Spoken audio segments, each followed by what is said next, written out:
Welcome back to Tabletop Jason. Today I'm going to take a look at Disney's Jungle Cruise. It is a board game for 2 to 4 players, ages 8 and up. We'll go over the setup first, which is probably the hardest part of the game. There's a whole bunch of things you have to sort out. So we'll start with the tiles. There's going to be the lost and found tiles, the boarding pass tiles, and the output tiles. So you sort tiles and the warning flare tiles. So there's 4 of them. So you sort them all out, and I'll show what to do with each. These lost and founds, just keep them in a spot where every player can reach them. They're drawn throughout the game. The outposts need to be split up into groups, 4 groups of 3. So you want 1 of each, and they will be placed on the outpost spots, which are these little tents up here.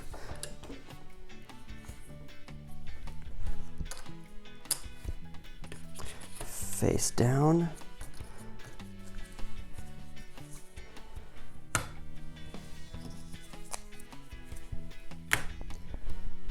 The next ones you'll want to take are these clue cards. There's 4 of those. Keep those shuffled and face down. You put 1 on each of these little box spots and 1 at the finish. You'll keep these cards someplace where every player can reach them. These coin tokens will go at the finish. And keep the dice where they are accessible. Finally, we'll set up these boats. The boats are the player cards.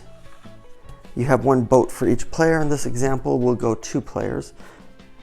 And they each have a token, which is placed at the start.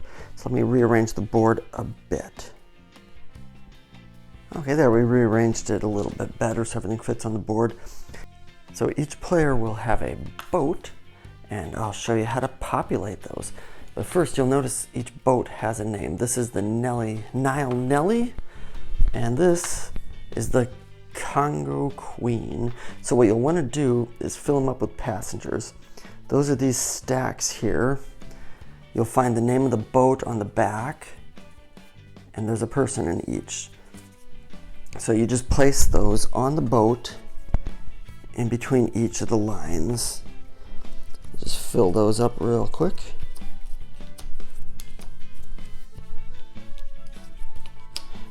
You can place them however you want. There's a little bit of strategy. The ones in the middle are harder to eliminate throughout gameplay. And the Niles Nelly is the next one. I'm only using 2 boats for this example, so the remaining tiles are just placed back in the box and they're not used. Each player also gets 1 of these warning flare tokens.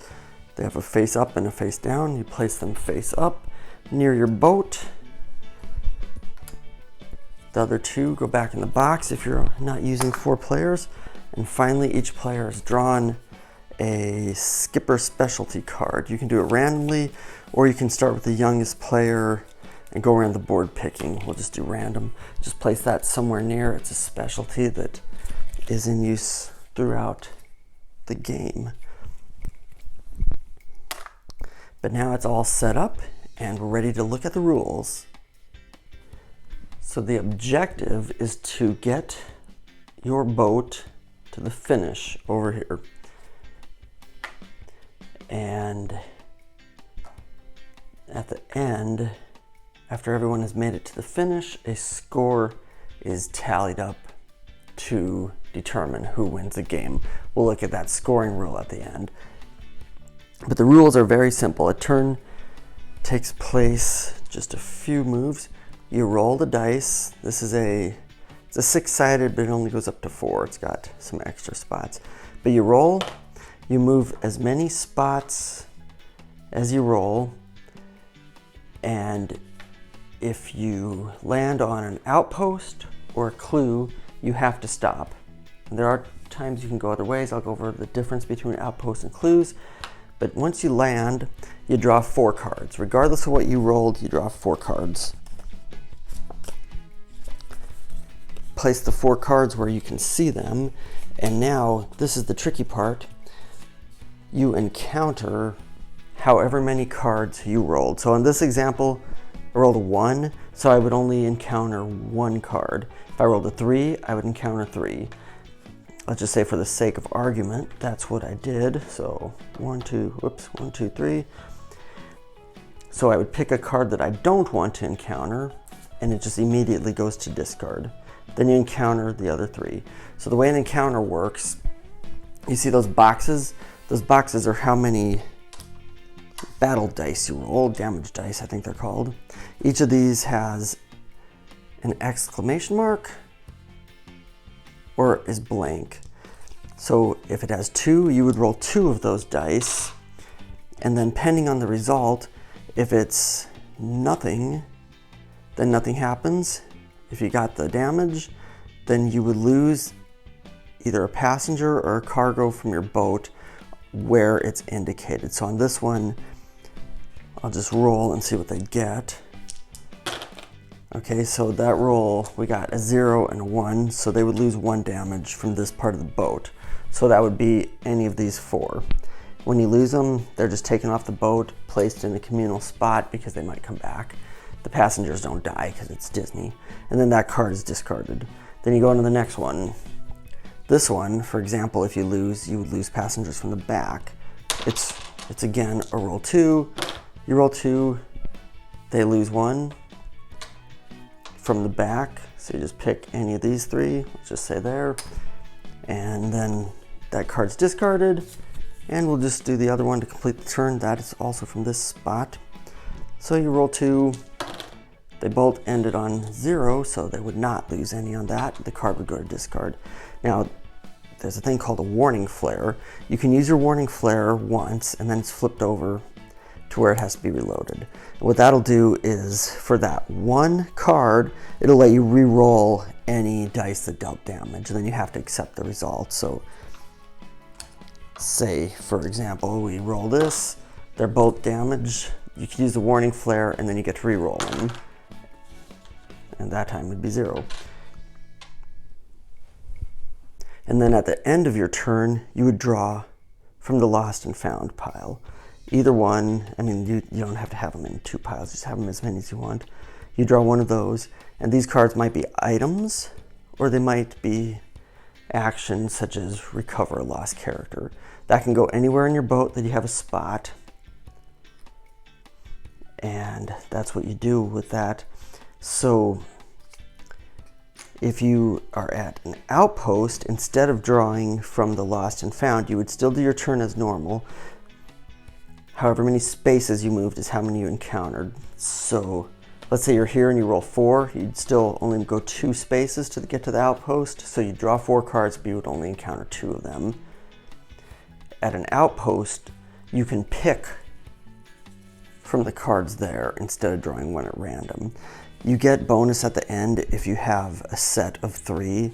So like if you were this boat, you wouldn't want to pick that one. You'd want to pick one of these other 2 to try to complete your set.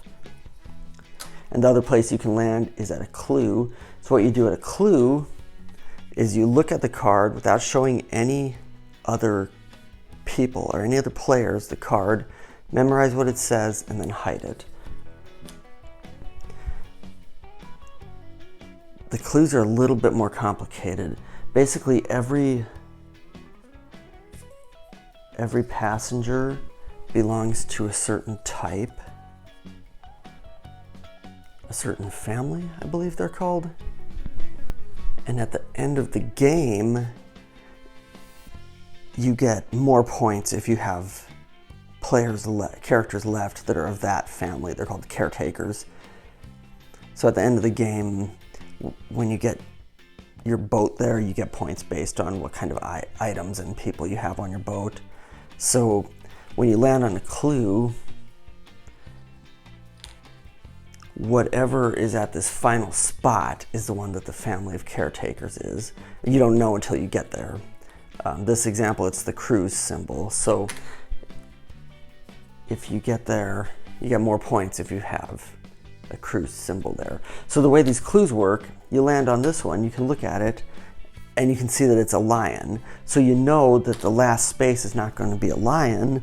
So as you discard passengers or draw new passengers, you're going to want to try to get ones that match what you think that clue is going to be. So like, you know that it's not lion, so when you lose a passenger, you might want to lose a lion because you know they're not going to be the caretaking family at the end. But that's about how it goes. You just take turns. You know, you roll your dice, you go your spots. This one, he rolled 1, so I'll just do an example. So he would only have to encounter one of these 3. You would want to encounter the one with the least amount of rolls. The other 3 would go to the discard. There's only one spot. You only have to roll 1, roll to 0. That'd be discarded, and then player 2 would draw here. Now, you only draw if you have room, so this player doesn't have room for counters, so they wouldn't draw.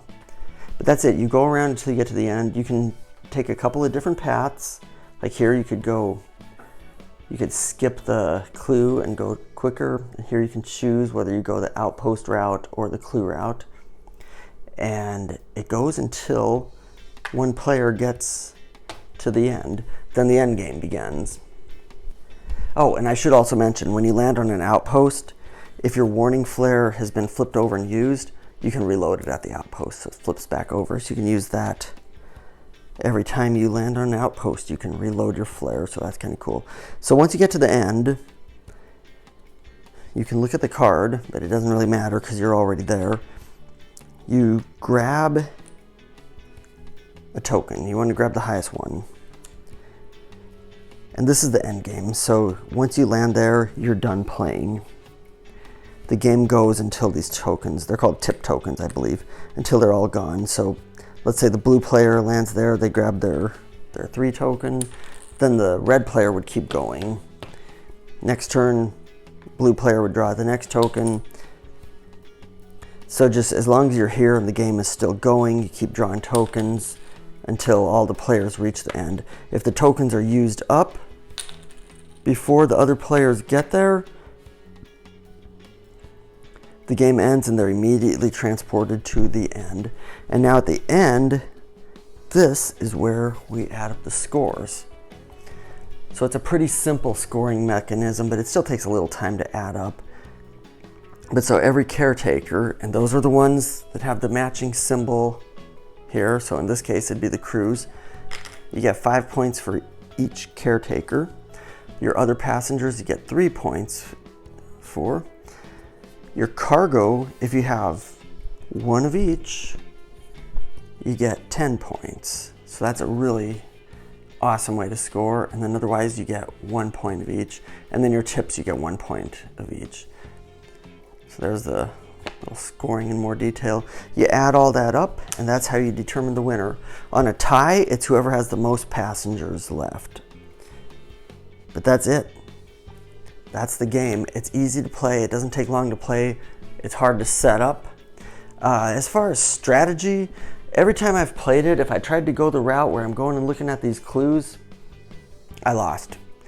Your other players get to the end quicker, and it's so randomly distributed that they pretty much have the same amount of caretaker ones. So I don't know, if you played, you can test that theory, but it just seemed like going these longer paths, you just run a higher risk of losing passengers, and the clue cards don't necessarily help that much. Oh, I did want to say one more thing. Let's see if I can find one. You can find passengers this way. When you're drawing your lost and found, some of the cards say find passenger. So then you would just draw from discarded passengers if you have room on your boat. If there are no discarded passengers, then that card is just useless. But that is it for the game. It is fun. It's, you know, it's a kid's game. But I'd like to see what you think if you played it, so leave a comment. And I will be back with another video soon. So thanks for watching, and I'll see you next time.